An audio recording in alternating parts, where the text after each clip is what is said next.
오늘 말씀의 성경 본문은 창세기 12장 1절에서 5절 말씀입니다.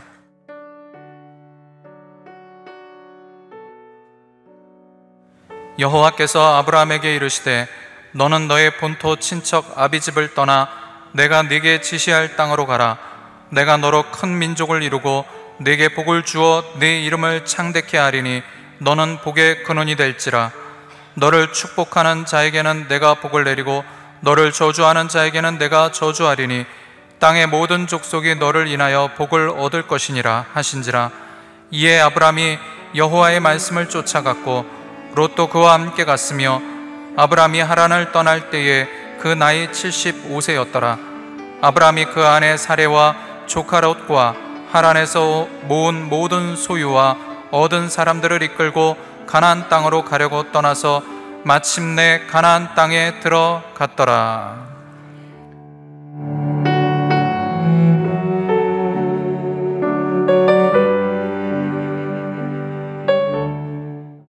하나님의 말씀을 쫓아 행하는 사람이란 제목으로 말씀해 드리겠습니다. 예수님을 믿으면 어떤 변화가 옵니까? 당신은 예수 그리스도를 믿고 변화된 것이 무엇입니까? 라는 질문에 대해 그리스도인이라면 주저없이 확실한 대답을 할 수 있어야 합니다. 예수 그리스도를 믿으면 여러 가지 변화가 따릅니다. 가장 큰 변화는 출생과 신분에 생기는 변화입니다. 죄사함 받아 의인이 되고 새 생명을 얻고 거듭나서 하나님의 자녀가 되는 변화입니다.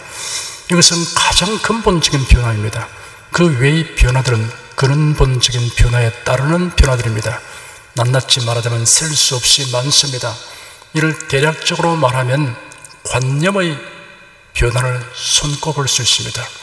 우주관, 역사관, 인생관, 가치관 등이 변화됩니다. 이러한 관념의 변화는 성경에 기록된 하나님의 말씀으로 말미암습니다. 그리스도인은 하나님의 말씀으로 모든 것을 분별하고 판단합니다. 하나님의 말씀에 합당한가? 라고 물으면서 생활합니다. 다만 하나님의 말씀에 대한 이해 부족으로 치우쳐 행하는 경우가 있을 수 있습니다. 그러나 말씀에 대한 온전한 지식과 이해를 갖게 되면 바른 길로 가게 됩니다. 두려움, 미혹, 탐심을 극복하지 못하여 치우쳐 행하는 경우가 있을 수 있습니다.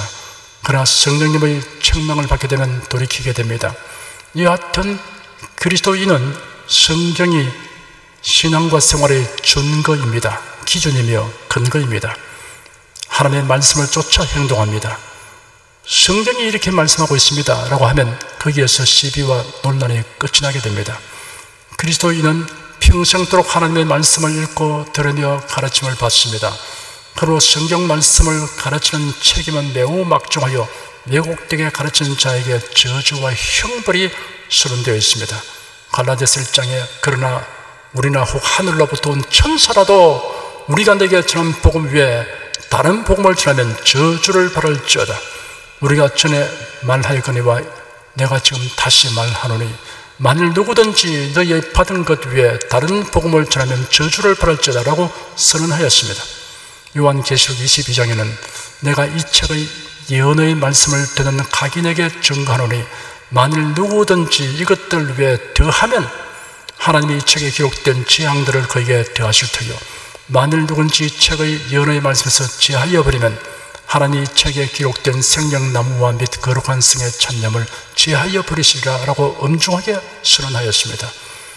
말씀을 쫓아 행한다, 말씀을 따라 행한다, 말씀대로 행한다, 모두 같은 뜻을 가진 다른 표현입니다. 하나님의 말씀을 쫓아 살아간다는 것은 더없이 중대한 일이며 또한 특별한 은총입니다. 이 시간 이러한 사실에 대하여 모든 믿는 자의 조상이라고 불리는 아브라함을 통하여 교훈을 얻고자 합니다. 아브라함은 하나님의 말씀을 쫓아 살았습니다. 하지만 때로는 하나님의 말씀을 벗어나는 행동을 하였습니다. 그러나 만년에는 완전하게 하나님의 말씀을 쫓아 행동하였습니다. 아브라함의 175년의 생애에서 중요한 사건들을 차례대로 요약하여 말씀해 드리도록 하겠습니다. 아브라함의 이름이 등장하기 시작한 것은 창세기 11장 26절부터입니다. 다음과 같이 기록되어 있습니다. 데라는 70세 아브라함과 나홀과 하란을 낳았더라. 데라의 후예는 이러하니라. 데라는 아브라함과 나홀과 하란을 낳았고 하란은 롯을 낳았으며 하란은 그 아비 데라보다 먼저 본토 갈대아 우르에서 죽었더라. 아브라함과 나홀이 장가들었으니 아브라함의 아내 이름은 사레며 나홀의 아내 이름은 밀가니 하란의 딸이요 하란은 밀가의 아비며 또 이스가의 아비더라. 사레는 잉태하지 못함으로 자식이 없었더라. 데라가 그 아들 아브라함과 하란의 아들 그 손자 롯과 그 자부 아브라함의 아내 사레를 데리고 갈대아 우르에서 떠나 가나안 땅으로 가고자 하더니 하란에 이르러 거기 거하였으며 데라는 205세를 향수하고 하란에서 죽었더라. 아브라함이라는 이름은 99세 때 하나님이 계명하여 준 이름이고 원래는 아브람입니다. 아브라함은 갈대아의 우르에서 아버지 데라와 형제 나홀 그리고 하란과 함께 살았으며 사라와 결혼하였습니다. 나홀은 그의 형제 하란의 딸인 밀가와 결혼했습니다. 이를 미뤄볼 때 하란은 다른 형제들과 나이 차이가 매우 많은 것 같습니다. 하란은 일찍 죽었습니다. 하란이 죽은 후에 데라는 아들 아브라함과 자부 사라와 손자 롯을 데리고 갈대아의 우르를 떠나 하란으로 이주하였습니다. 데라는 205세를 향수하고 하란에서 죽었습니다. 창세기 12장에 다음과 같이 기록되었습니다. 여호와께서 아브라함에게 이르시되 너는 너희 본토 친척 아비 집을 떠나 내가 네게 지시할 땅으로 가라. 내가 너로 큰 민족을 이루고 네게 복을 주어 네 이름을 창대케 하리니 너는 복의 근원이 될지라. 너를 축복하는 자기는 내가 복을 내리고 너를 저주하는 자기는 내가 저주하리니 땅의 모든 족속이 너를 위하여 복을 얻을 것이니라 하신지라. 아브라함이 하란에서 하나님의 부르심과 언약을 받는 장면입니다. 그런데 신약 성경 사도행전 7장에 보면 스데반 집사가 유대인들에게 열변을 토하는 장면이 있습니다. 여기에 아브라함에 관련된 이야기가 나옵니다. 여러분 부정들이여 들으소서. 우리 조상 아브라함이 하란에 있기 전 메소포타미아에 있을 때 영광의 하나님이 그에게 보여 가라사대 네 고장과 친척을 떠나 내가 네게 보일 땅으로 가라 하시니 아브라함이 갈대아 사람의 땅을 떠나 하란에 거하다가 그 아비가 죽음에 하나님이 그를 거기서 너희 시방 거하는 이 땅으로 옮기시니라 하였습니다. 아브라함이 하란에 있기 전 메소포타미아에 있었다고 하였습니다. 여기서 말한 메소포타미아는 유브라데스 강과 티그리스 강 사이에 위치한 비옥한 초승달 지역으로 구약시대의 갈대아 우르를 지칭합니다. 그런데 창세기 12장에는 아브라함이 하란에 있을 때 하나님의 부르심을 받은 것으로 기록되어 있습니다. 그렇다면 스데반이 잘못 말한 것입니까? 그렇지 않습니다. 느헤미야 9장 7절에 주는 하나님 여호와시라 옛적에 아브라함을 택하시고 갈대아 우르에서 인도하여 내시고 아브라함이라는 이름을 주시고 라고 기록되어 있습니다. 여호수아 24장에도 같은 기록이 있습니다. 이러한 기록들을 종합하여 보면 아브라함이 그의 아비 데라와 함께 하란에 거하기 전에 갈대아 우르에서 처음 부르심을 받아 출발했으나 하란에 한동안 머물렀던 것입니다. 하란에서 부친이 생을 떠난 후에 하나님께서 재차 부르셨던 것입니다. 하나님께서 재차 아브라함에게 말씀하시기를 너는 너희 본토 친척 아비 집을 떠나 내가 네게 지시할 땅으로 가라 하였습니다. 그동안 아버지 데라로 인하여 하란에 머물기는 하였지만 이제는 마음 가볍게 떠날 수 있었습니다. 아브라함이 하나님의 말씀의 절대적 권위를 알지 못하였으면 결코 마음 가볍게 떠날 수 없었을 것입니다. 왜냐하면 아브라함은 하나님의 부르심을 받을 때 그 목적지를 구체적으로 알지 못하였기 때문입니다. 히브리서 11장 8절에 믿음으로 아브라함은 부르심을 받았을 때 순종하여 장래 기업으로 발을 땅에 나갈새 갈 바를 알지 못하고 나갔다라고 기록되어 있습니다. 그럼에도 불구하고 그는 출발했습니다. 이것이 아브라함의 최대 장점입니다.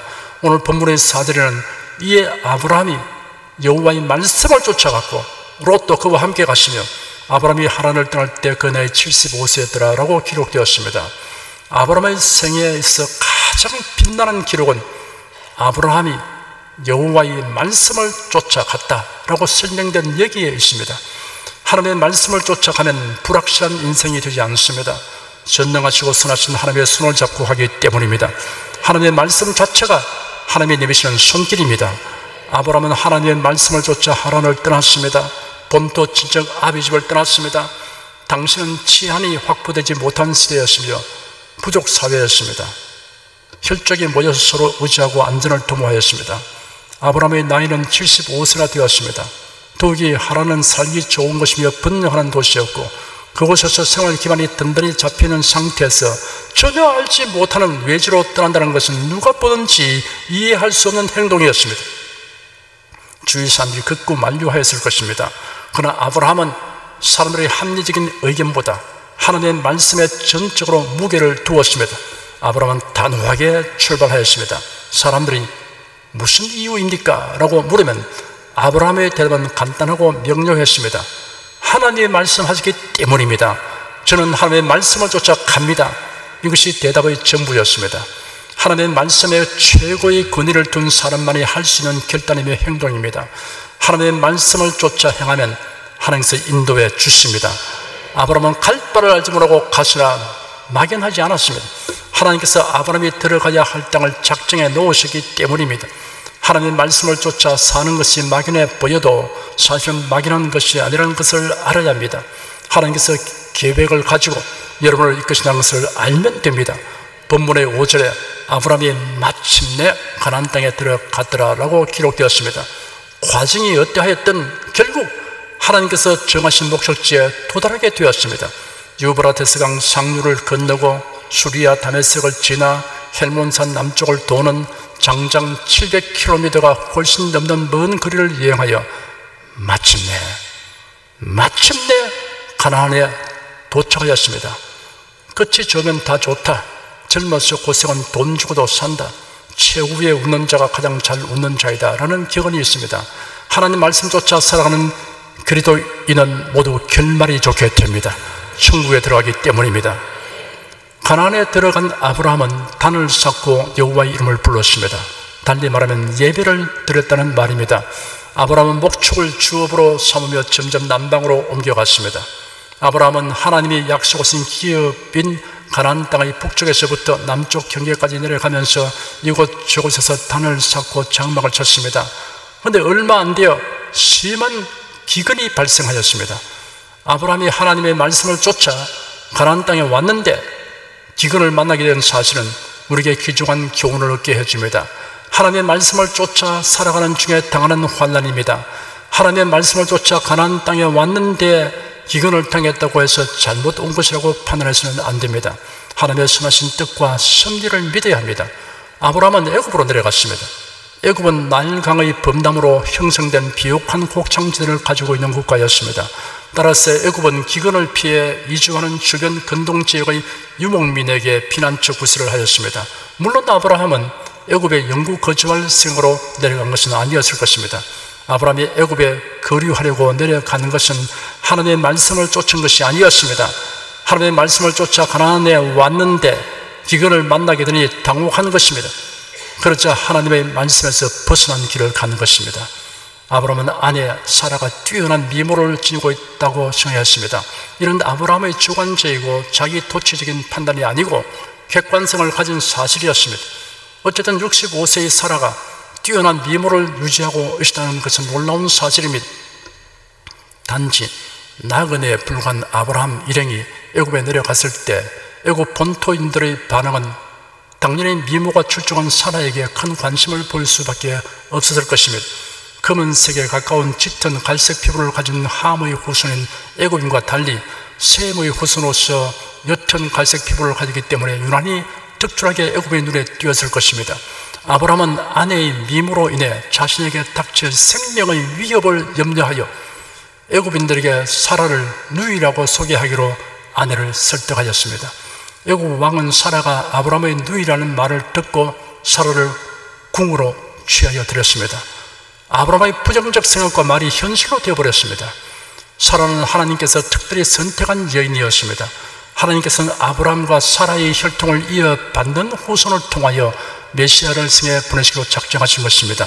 이러한 하나님의 뜻을 바로가 그르치도록 하나님이 내버려 두실 리가 만무합니다. 하나님이 개입하심으로 사라가 무사히 아브라함에게로 돌아오게 되었습니다. 여기서 위대한 믿음의 조상 아브라함의 이면에 감추어진 인간적인 나약한 일면을 엿보게 됩니다. 아브라함이 하나님의 말씀을 쫓아 가나안까지 왔지만 인내심이 부족했습니다. 가나안 땅에 기근이 닥쳐왔을지라도 하나님의 말씀을 쫓아 왔으니 하나님의 다른 말씀이 없는 한 그대로 견디며 기다려야 했습니다. 그리고 아브라함은 두려움을 극복하지 못했습니다. 겁이 나면 하나님의 돌보아 주심과 도우심을 더욱 의지하여야 했을 터인데 오히려 자신의 꾀를 의지하였던 것입니다. 아브라함이 이와 유사한 행동을 또 한 번 하였습니다. 아브라함이 남방으로 거주를 옮겨 그랄에 오게 하면서 24년여 전에 저지른 잘못을 반복하였습니다. 여기서도 아내를 누이라고 속여서 아내를 빼앗기는 환난을 당했습니다. 역시 하나님이 개입하시기 때문에 무사히 해결되었습니다. 당시는 사라가 90이 된 노인인데도 그랄 왕 아비멜렉이 첩으로 삼겠다고 데려갔으니 도대체 사라가 미용 관리와 건강 관리를 얼마나 잘했기에 그랬는지 신기합니다. 제가 사라에게 그 비결을 알아보고 꿈에 나타나 알려주면 여성 동지 여러분에게 전해줄 테니까 저를 찾아오십시오. 그랄에서 하나님의 말씀을 이탈하여 행한 수치스러운 사건이 있기 전에 아브라함이 하나님의 말씀을 쫓아 판단하고 행한 사건도 2번 있었습니다. 아브라함과 조카 롯이 각각 기르는 가축이 심히 많아지기 때문에 같은 지역에서 목축하기가 어렵게 되었습니다. 그러자 아브라함이 이를 해결하기 위해 서로 멀리 떨어지기로 결단하였습니다. 조카 롯에게 먼저 지역 선택권을 주었습니다. 롯은 살펴보다가 유단더를 택하였습니다. 물과 풀이 풍부한 곳이었습니다. 하지만 동성애 자들이 판을 치는 소돔 고모라 성에 가까이 있는 것이 문제였습니다. 아브라함은 요단강 서편 지역에서 가장 높은 지대에 위치한 헤브론으로 갔습니다. 그곳은 하나님께서 때를 따라 비와 이슬을 내려주지 아니하면 목축이 어려운 곳이었습니다. 그러나 아브라함은 경건하게 살아가는 데 유리한 편을 택게 된 것입니다. 이런 하나님의 말씀을 쫓아 향한 선택이었습니다. 엘람 왕 글라오멜이 북방의 네 나라 연합군을 편성하여 가나안 땅 사해 연안의 5 동맹국 왕들을 공격하는 사건이 발생했습니다. 연합군은 시리아, 팔레스틴 북부, 요단 동쪽 연안, 사해 동쪽 연안의 군사도를 따라 진군하면서 여러 가나안 족속들을 쳐부수었습니다. 그런 사해 연안의 5 나라 동맹국과의 일전을 위해 이들이 포진한 사해 남동 끝의 시딤 골짜기로 향하였습니다. 실로 그 세력이 파죽지세격이었습니다. 이들은 소돔을 비롯한 5 나라 동맹군을 격파하고 소돔 고모라 사람들을 잡아갔습니다. 그러한 상황에서 용케 도망쳐 나온 사람이 아브라함에게 와서 소돔 고모라가 쑥대밭이 된 사정과 롯의 일가족도 잡혀갔다고 알려주었습니다. 아브라함은 집에서 길러낸 318명의 훈련된 장정을 이끌고 멀리 탄까지 추격했습니다. 병력을 나누고 야간 기습을 감행하여 그들로오멜 연합군을 격파하였습니다. 아브라함은 모든 재물을 되찾았고 포로되어 가던 사람들을 구출했습니다. 물론 롯과 그의 가족들도 구출했습니다. 이때 아브라함의 나이는 84세로 추정됩니다. 노구를 이끌고 불과 318명의 장정으로 메소포타미아 사계 연합군을 상대하는 작전은 무모한 행동이나 다름없습니다. 그럼에도 불구하고 아브라함이 이 소수의 사람들을 동원하여 조카 롯 구출 작전을 감행한 것은 롯에 대한 변함없는 애정과 아울러 하나님의 도우심과 약속을 확신한 믿음이 있었기 때문입니다. 말씀을 쫓아 행한 것입니다. 아브라함은 이웃의 것을 빼앗으려고 싸운 적이 없습니다. 하지만 안전을 위하여 골방에 들어가 기도만 하지 않았습니다. 군대를 양성하였습니다. 자기 방어를 위한 조치를 하였고 해치려고 하는 자를 대적하였습니다. 아브라함은 이상과 현실을 어느 편에도 치우지 않았습니다. 평화를 원하기 때문에 전쟁을 대비해야 하는 것이 세상의 현실입니다. 피신하였던 소돔 왕이 아브라함에게 말하기를 사람은 내게 보내고 전리품은 당신이 가지시오 하였습니다. 아브라함이 소돔 왕에게 천지의 주시오 지극히 높으신 하나님 여호와께 내가 손을 들어 맹세합니다. 당신의 말이 내가 아브라함을 부자 만들었다고 할까 하여 당신에게 속한 것은 실오락이나 신발끈이라도 내가 아무것도 가져가지 않겠습니다 라고 대답하였습니다. 천지의 주제시여 지극히 높으신 하나님께 복을 바라는 사람은 소돔의 재물에 연연하지 않는다는 것을 확실하게 표명한 것입니다. 전리품은 정복자가 취했던 고대의 관례에 따라 당연히 아브라함이 소유할 수 있습니다. 그러나 아브라함은 이를 포기했습니다. 하나님의 영광을 위해서였습니다. 소돔 왕에 의해서 부유하게 되었다는 말을 듣기 원치 않았습니다. 이런 처신은 아브라함이 하나님의 약속의 말씀을 쫓아 행한 것입니다. 하나님이 그에게 창대케 하겠다고 하신 약속의 말씀, 이 말씀을 쫓아서 그는 이런 처신을 한 것입니다. 아브라함이 가나안 땅에 정착한 지 10년의 세월이 지났는데도 아내 사라는 자식을 낳지 못하였습니다.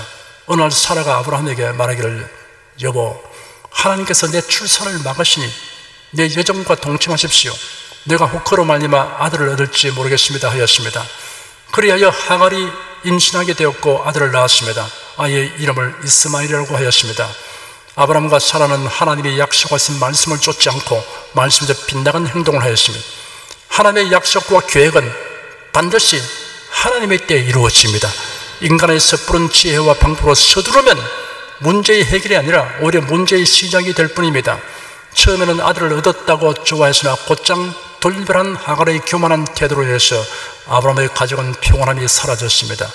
하나님의 말씀을 쫓아 행하는 것이 가장 확실하고도 은혜로운 문제 해결책이 된다는 사실을 우리가 깊이 명심해야 합니다. 아브라함이 나이 99세 때가 되었을 때 하나님께서 아브라함에게 나타나셔서 말씀하셨습니다. 나는 전능한 하나님이다. 너는 내 앞에서 행하여 완전하라. 내가 내 언약을 나와 너 사이에 맺어서 너를 심히 번성하게 하겠다. 내가 너와 언약을 맺으니 너는 많은 민족의 조상이 될 것이고 더 이상 내 이름을 아브람이라고 부르지 않고 아브라함이라고 부를 것이니 내가 너를 많은 민족들의 조상이 되게 하기 때문이다. 네 아내 사레는 그 이름을 사레라 부르지 말고 사라라고 하여라. 내가 그 여자에게 복을 주어 그 여자를 통하여 네게 아들을 주고 내가 그 여자에게 복을 주어 그 여자가 여러 민족들을 이루며 그 여자에게서 백성들의 왕이 나올 것이다. 네 아내 사라가 네게 아들을 낳아 줄 것이니 너는 그 아들을 이삭이라 불러라. 내가 그와 내 언약을 세울 것이니 그의 후손에게 영원한 언약이 될 것이다 하였습니다. 아브라함은 하나님의 말씀을 쫓아 자신의 이름을 아브라함으로 아내의 이름을 사라로 바꾸어 불렀습니다. 자식이 없는 부부가 많은 무리의 아비, 왕비라는 의미를 가진 이름으로 서로 부르니 듣는 사람들이 웃거나 이상하게 여겼을 것입니다. 그래도 개의치 않았습니다. 드디어 아브라함 100세, 사라 90세 아들을 낳고 하나님의 말씀대로 이름을 이삭이라고 지었습니다. 이삭은 아브라함의 삶의 기쁨이며 보람이며 자랑이고 행복이었습니다. 이삭이 청소년이 되었을 당시에 하나님께서 아브라함을 시험하시려고 아브라함아 부르시니 예, 제가 여기 있습니다 라고 대답했습니다. 네 아들 곧 네가 사랑하는 너희 외아들 이삭을 데리고 모리아 땅으로 가서 내가 네게 말해주는 한 산 위 거기서 그를 번제로 드리라 라고 말씀하셨습니다. 청천벽력 같은 말씀이었습니다. 아브라함에게 이보다 더 큰 시험은 없었습니다. 그러나 아브라함은 하나님의 말씀을 쫓아 그대로 행하였습니다. 그런 지체하지 아니하였습니다. 아침에 일찍 일어나 출발했습니다. 핑계거리를 없애려고 번제에 사용할 불과 칼과 나무를 준비하여 갔습니다. 초지일관하였습니다. 벌서바에서 3일길을 묵묵히 여행하여 하나님께서 지시한 곳인 모리아 산까지 갔습니다. 아브라함이 번제 나무를 그 아들 이삭에게 지우고 자기는 불과 칼을 손에 들고 산등성이를 향해 가는데 이삭이 불쑥 질문을 던졌습니다. 내 아버지여 하니 네 아들아 내가 여기 있노라 하였습니다. 이삭이 묻기를 불과 나무로 꺼내봐 번제할 어린 양은 어디 있습니까 하였습니다. 대답하기가 참으로 난감한 질문이었습니다. 그런데 아브라함은 지혜롭게 대답하였습니다. 아들아 번제할 어린 양은 하나님이 자기를 위하여 친히 준비할 것이다 하였습니다. 산 위에 오른 아브라함은 단을 쌓은 다음 이삭을 결박하여 단이 얹고 칼을 들었습니다. 아브라함이 그 아들 이삭을 결박하여 단 나무 위에 놓을 때 한편으로는 자신의 이성과 감정과 의지도 결박하여 단나무 위에 놓은 것입니다. 그 순간 하나님의 사자가 아브라함아 아브라함아 라고 불렀습니다. 이름을 다급하게 부를 때 연거푸 부르게 됩니다. 아브라함의 행동이 너무나 신속하기 때문에 하나님께서 다급하게 되었습니다.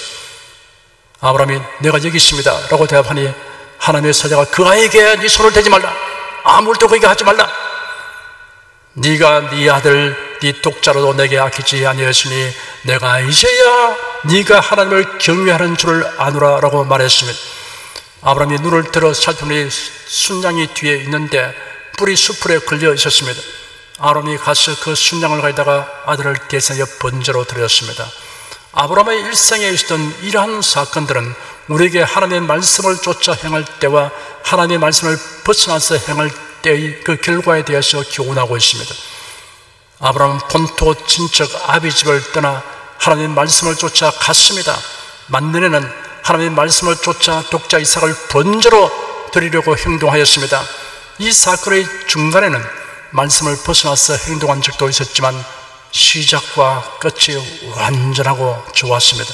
사랑하는 여러분은 나는 하나님의 말씀을 쫓아 살아갑니다, 하나님의 말씀대로 살았습니다 라는 말로서 여러분의 생애를 요약할 수 있기를 축원합니다. 기도하겠습니다. 예수 그리스도를 믿으면 종교인이 되는 것이 아니고 신분과 그리고 존재의 바탕에서 엄청난 변화가 일어나는 것을 감사합니다. 이것은 사람이 할 수 있는 것은 전혀 아니고 전적으로 하나님께서 은혜로 행하셔서 의인되게 하고 하나님의 자녀가 되게 한 것을 감사합니다.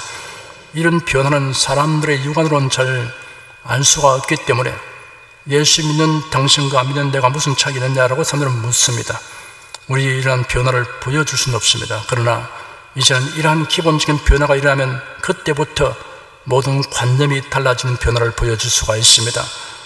저희들은 성경 말씀을 쫓아 살기 때문에, 말씀으로 분별하고 판단하기 때문에 우리는 우주관이 달라지고 역사관이 달라지고 인생관이 달라지고 우리의 모든 가치관이 달라지는 삶이 되는 것을 감사합니다. 어떤 사람은 서서히, 어떤 사람은 재빠르게 변화됩니다. 우리 성도 모두가 다 하나님 말씀을 따라서 이런 관념이 완전히 빨리 달라지게 하여 주시옵소서. 주 하나님, 저희들이 오직 말씀을 쫓아 살아가는 이것이 가장 현명하고 안전하다는 것을 터득하게 도와주시옵소서. 아론도 이것을 100% 터득하기가 아니라 많은 엎치락뒤치락 과정이 있었습니다. 그러나 종래에는 그는 100% 터득해서 사랑하는 독자 이삭을 번제로 드리려고 묵묵히 가는 행동까지 했습니다. 주 하나님, 아브라함의 여러 가지 치우쳐 행한 일들이 이렇게 낱낱이 기록된 것은 우리에게 그울과 경계로 삼으라고 하신 줄 믿습니다. 그 일을 분발해서 우리가 다시는 그런 일을 행하지 않도록 하기 위해서 우리에게 하나님께서 주신 말씀이오니 우리 모든 성도들이 아브라함보다 더 낫게 온전하게 오직 말씀을 쫓아 행하게 도와 주시옵소서. 말씀을 쫓아 행하는 사람은 하나님이 책임져 주는 것을 알게 도와 주시옵시고 그 말씀이 곧 하나님의 내면 손길인 것을 알게 하여 주시옵소서. 예수님으로 기도드립니다. 아멘.